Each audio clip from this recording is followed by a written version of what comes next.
What's up, y'all? We're back out here in the garage to start off another wet one. As you can see, we're adding another new boat to the fleet. This time though, it's quite a bit different. You can see here, we've got the ProBoat Jetstream 24-inch jet boat. Now, just like it says, this sure enough is a jet boat. It's got the impeller, no propeller, no outdrive or anything like that.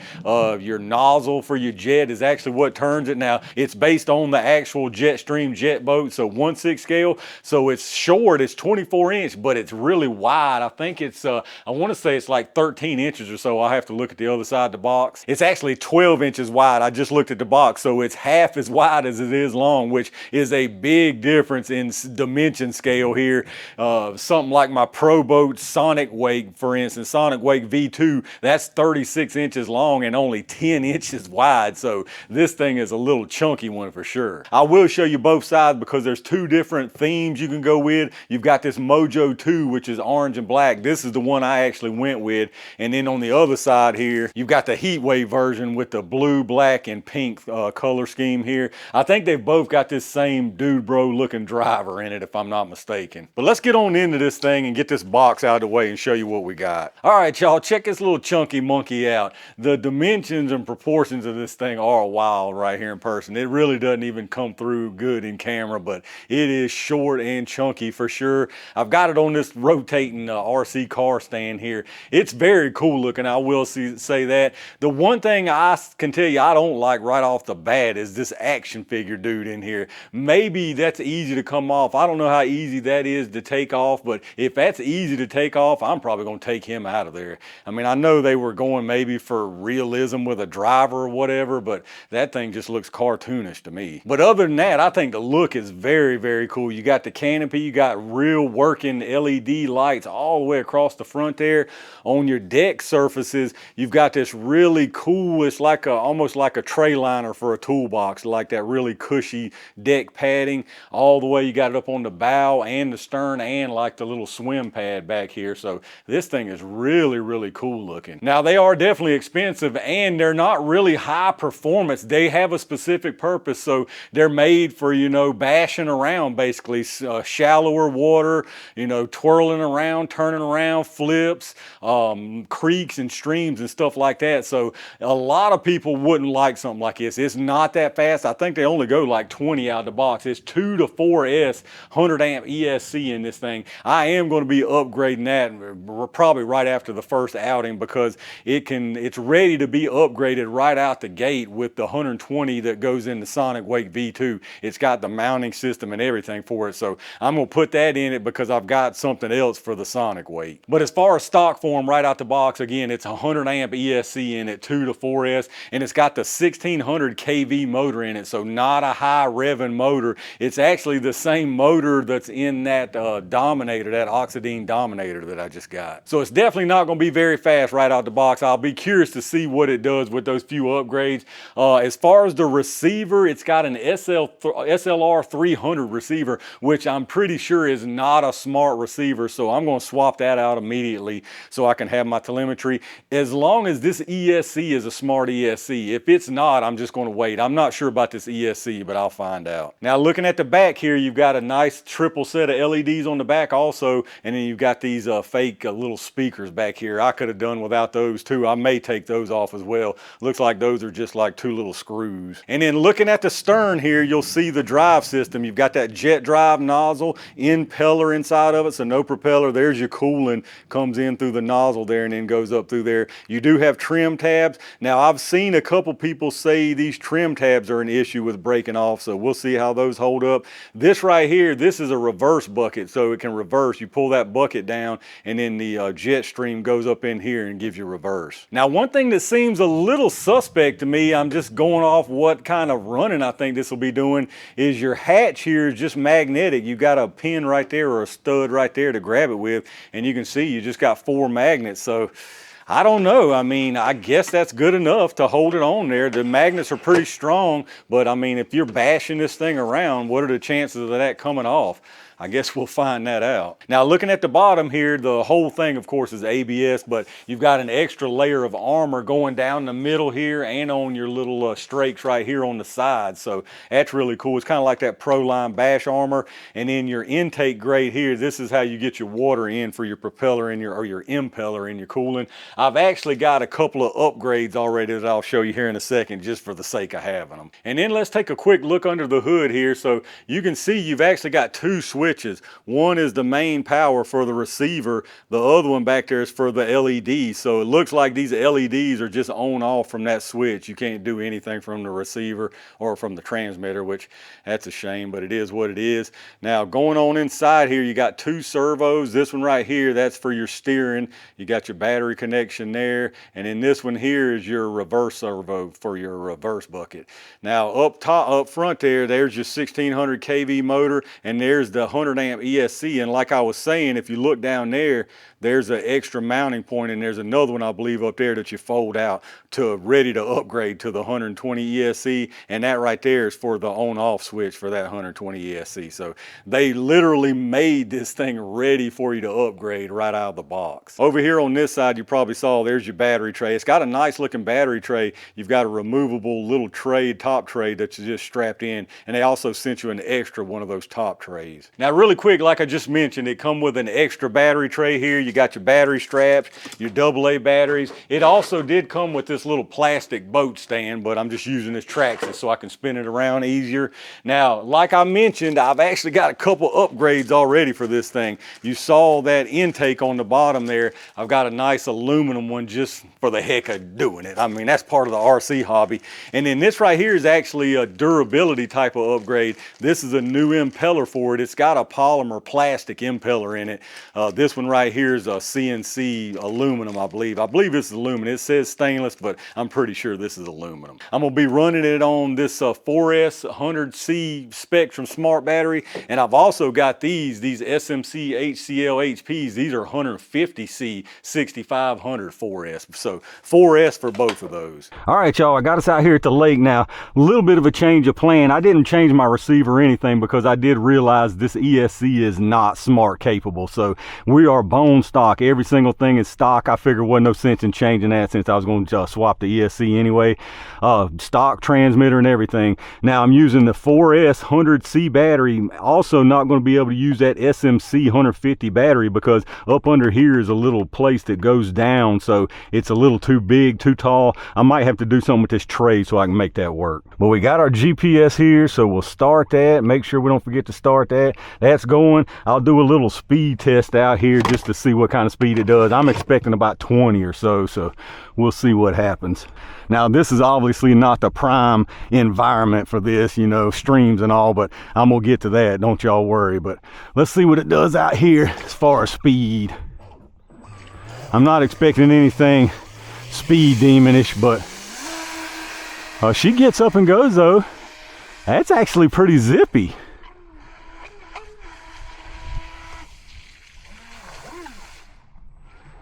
So yeah, you definitely you have to give it just a little bit of steering because that thing turns on a dime, which I guess that's what it's meant to do. Nice little 360s and all. I definitely got to turn the rate down some though. That's too much. Let's turn this rate down a little. All right, I got us at about half rate now.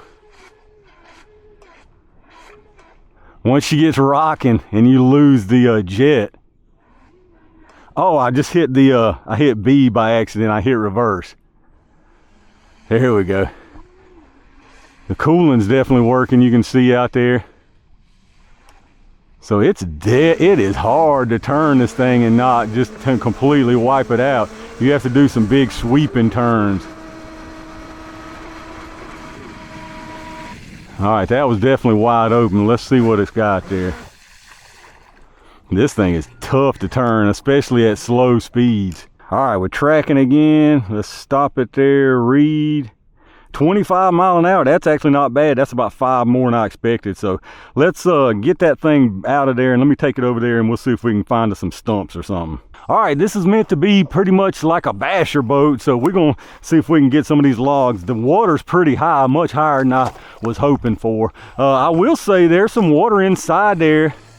I don't know, I did have some in the cockpit there. All right, so you definitely just got to finesse this thing. Oh yeah, there you go. So I got it now. I think that's what gets water in it right there when I do that. The hard part is making small turns. All right, here you go, watch this. And then we turn back. Oh yeah, there you go.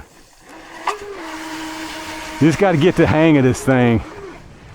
It's zippy though. I actually like this thing. I was surprised it would be super slow. Watch this right here, y'all. I wasn't. I hit those ripples right there.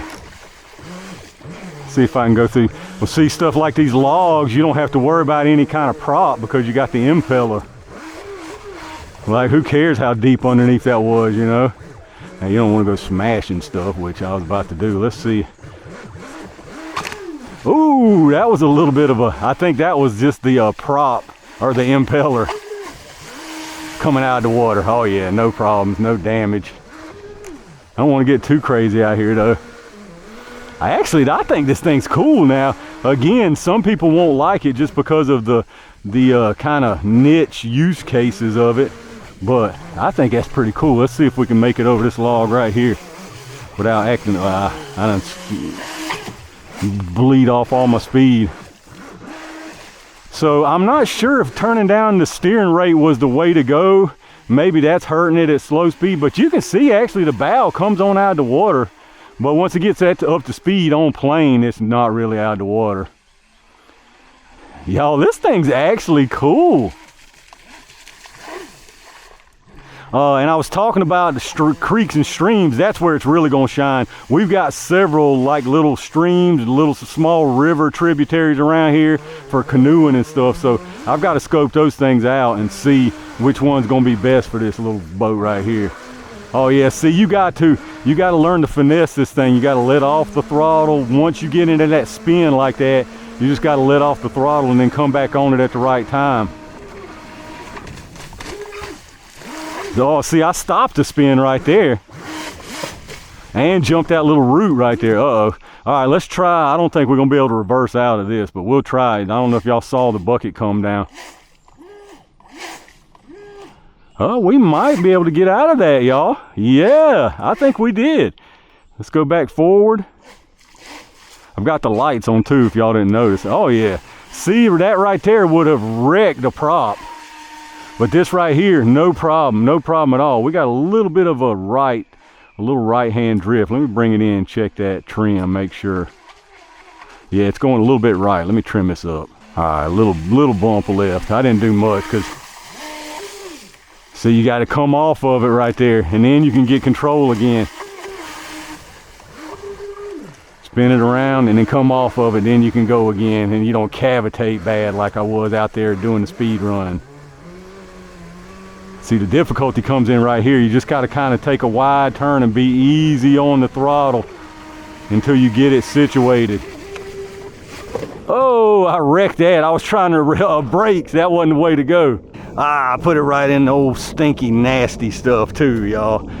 I guess we're testing it out as far as a basher. See, you get a lot of water in the cockpit here. Let's take a quick look inside here, show y'all how much we get. I mean, it's swimming in that cockpit right there. I don't know if you, not a whole lot inside though. I don't know if y'all noticed, I did remove the dude bro from the cockpit here. He was actually glued in. You don't know if you can see, it had a little light bit of glue and a couple little small tiny screws, but that character is actually kind of soft, so I was able to kind of just twist it off of there and pop it off. Do it at your own risk. Now, if you bust a hole in your boat, don't blame me. Let's check these temps. Oh, nothing. 103.98 right there. Can I get to the cap? 107. Yeah, the temps are nothing on this thing. Let's come around this side and toss it back in. See if I can manage to get on some of those logs right there. They're just too, we've had too much rain, so they're not shallow enough. It's nice that you can just bump off stuff and not really worry about it. I mean, this thing picks up and goes though, y'all. You see it right there. I've got the hang of those spins now too. Check this out. Oh, I let it go. I let off too soon right there. Oh, there we go. There's the 360 I was looking for. See if I can do one coming this way.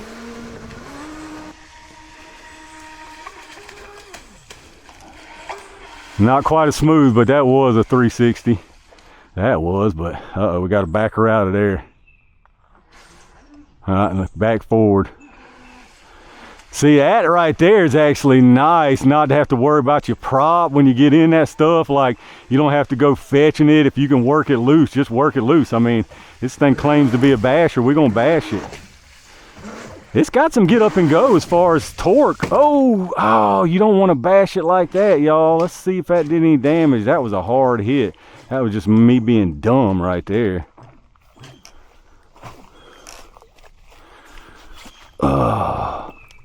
Let's see. Oh no, she's good. She's good. Yeah, don't do that, y'all, for sure. Definitely don't do that. I think I knocked my camera loose on that one. All right, I'm not sure how long my cockpit camera's been all jacked up in the air, but I kind of evened it out some more for y'all. I got to get out of these logs. Whew, these logs are dangerous, y'all. About hit that one right there. I'll go over here a little bit. Trying to stay in the shade over here.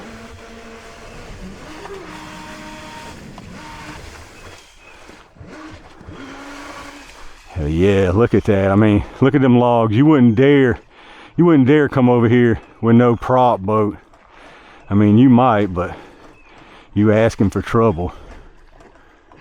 See, it is pulling right still, I think. I need to do a little adjustment. See, then you can just bounce on off of it and get on out of here. 360 out of here and get on down.